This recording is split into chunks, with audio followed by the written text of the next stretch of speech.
अगले प्रश्न पर चलते हैं। मैं हूं हरी सर और आप देख रहे हैं मेरा YouTube channel maths with Hari sir special Hindi medium के बच्चों के लिए। यहां पर अब हम करने वाले हैं प्रश्न नंबर 30। आइए करना शुरू करते हैं। तो बच्चों यहां पर मैंने प्रश्न नंबर 30 को पहले से लिख के रखा हुआ है। ये देखिए, ये मैं आपको दिखा देता हूँ। ठीक है, अब मैं इसको करना शुरू करता हूं और पहले इसको पढ़ लेते हैं। लिखा है त्रिभुज ABC में बिंदु D तथा E क्रम से भुजाओं BC तथा AD के मध्य बिंदु हैं। ठीक है, तो D जो है वो BC का मध्य बिंदु है और E यहाँ पर AD का मध्य बिंदु है।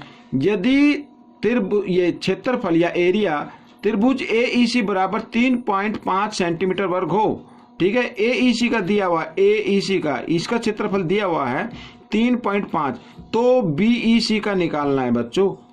किसका निकालना है? BEC का निकालना है। ठीक है, आइए करना शुरू करते हैं। तो सबसे पहले इसी से ले लेते हैं। देखो त्रिभुज ADC में, त्रिभुज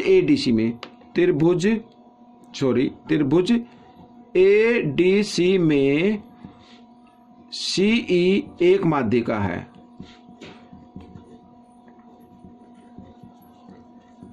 ठीक है, CE क्या है? एक माध्यिका है। माध्यिका क्यों? क्योंकि मध्य बिंदुओं को, शीर्ष मध्य बिंदु को मिला रही तो माध्यिका बन गई। अब आप इसको अगर माइंड में करना चाहते तो कर सकते। देखो ये 3.5 है तो ये भी 3.5 आएगा, ये भी 3.5 आएगा, ये भी आएगा। ठीक है ना, जिसका भी पूछा है, यहाँ पर पूछा है BEC का, तो 3.5 ये 3.5 ये दोनों को जमा कर दे 7 आ जाएगा, 7 सेंटीमीटर वर्ग। तो इस तरीके से आप उसको निकाल सकते हैं, लेकिन हल करके मैं दिखा रहा हूं ताकि आपको पता लगे कि कैसे आएगा। ठीक है, जिनको आता वो माइंड में कर सकते हैं।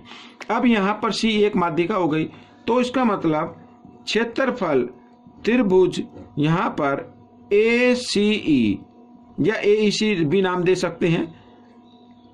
AEC लिख लेता हूं मैं क्योंकि AEC दिया हुआ है। AEC बराबर होगा क्षेत्रफल त्रिभुज AEC, तो यहां पर DEC ये बराबर होगा। क्यों? क्योंकि ADC में CE एक माध्यिका है और माध्यिका उस त्रिभुज को दो बराबर क्षेत्रफल वाले त्रिभुज में बांट देती है या भाग दे देती है। ठीक है ना, इस तरीके से।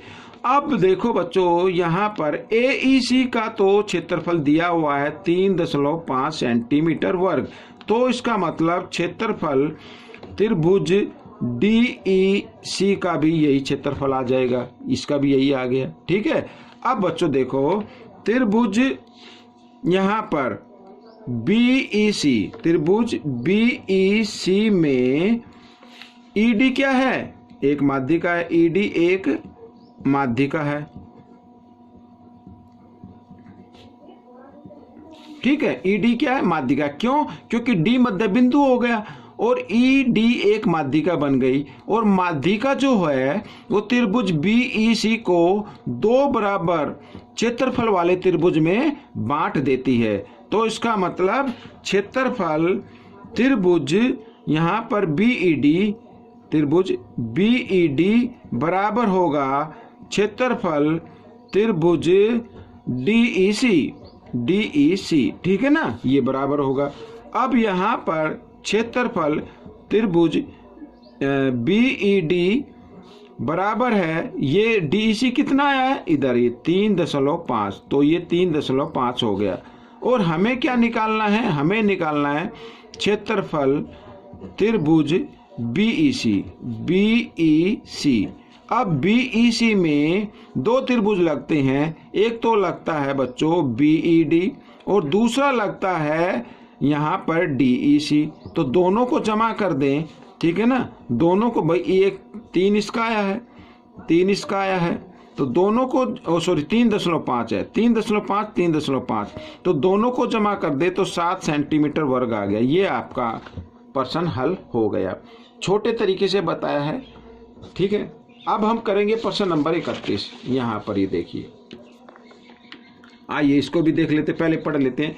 ABCD एक समांतर चतुर्भुज है। ठीक है, जिसमें AB 6 सेंटीमीटर है।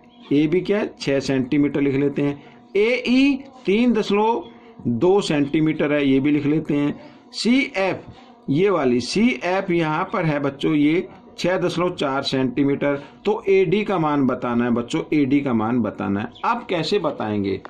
देखो, समांतर चतुर्भुज की सम्मुख भुजाएं क्या होती हैं? बराबर होती हैं, ठीक है, और समांतर भी होती हैं। तो AB की जो लंबाई है वही CD की लंबाई होगी, ठीक है। तो हम समांतर चतुर्भुज का क्षेत्रफल निकालेंगे, ठीक है, आधार गुणा शीर्ष लंब से। आइए निकाल लेते हैं पहले। ABCD समांतर चतुर्भुज का क्षेत्रफल तो निकाल लेते हैं। क्या होता है? आधार गुणा ऊंचाई, यानी लंब भी आप इसे बोल सकते हैं। तो आधार तो बच्चों CD है, ठीक है, CD मैं लिख देता हूँ, और ऊंचाई क्या होगी? AE। तो यहाँ पर लिख देता हूँ बच्चों AB बराबर CD, ठीक है, ये याद रखना। समांतर चतुर्भुज की सम्मुख भुजाएं क्या होती हैं? बराबर होती हैं। तो CD है बच्चों 6 और ऊंचाई आ गई 3.2। तो आइए 6 दूनी 12 गुणा कर लेते हैं। 6 दूनी 12 का 2 का हासिल 1, 6 × 18 1 19। एक अंक के बाद दशमलव, तो एक अंक के बाद लगा दिया। ये आपका क्षेत्रफल आ गया बच्चों ABCD का। अब यही क्षेत्रफल आएगा अगर आप AD को आधार मानकर निकालें, तो भी यही क्षेत्रफल आने वाला है। आइए अब देखो यहाँ पर, अब ठीक है, यदि आधार क्या है? AD हो तो, ठीक है, तो फार्मूला तो वही होता ना, आधार गुणा ऊंचाई, यानी AD गुणा ऊंचाई। ऊंचाई इस पे कौन सी लगेगी? ये वाली CF। तो ठीक है, इससे क्षेत्रफल निकलता है, लेकिन दिया हुआ क्षेत्रफल कितना है? 19.2 आएगा, तो यही ना।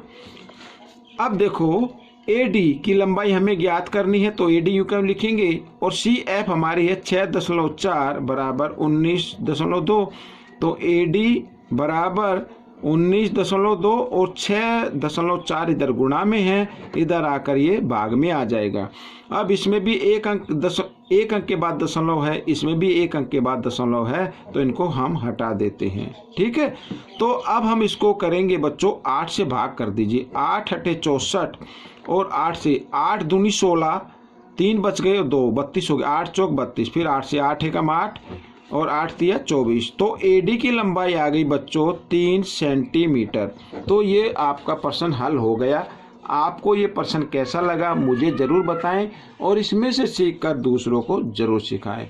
मिलते अगले भाग में, तब तक आप प्रैक्टिस करते रहें, और मेरी वीडियो देखने के लिए आप सभी बच्चों का बहुत बहुत धन्यवाद।